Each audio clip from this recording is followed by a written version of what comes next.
تعملي زي الجواند بتاعك. لو انت عايزه تعملي نفس الجواند طبعا بالقماشه لازم تبقى لكره، ما حدش يجي يقول لي لا القماشه تبقى واقفه والكلام ده، لا لازم القماشه تبقى لكره عشان تقدري تدخلي فيها ايدك تبقى مرتاحه وما تبقاش خانقاكي.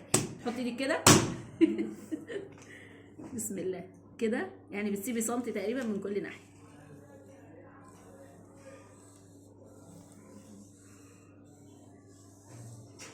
كده يبقى كبير قوي.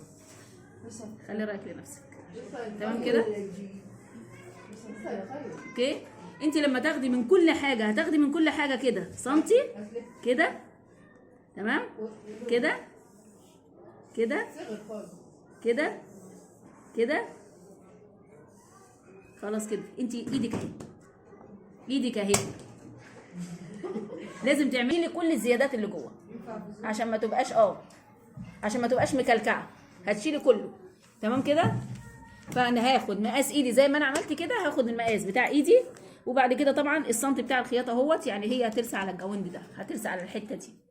تمام كده. خلاص معاكم منور من نشر جمعيه تنميه المجتمع المحلي.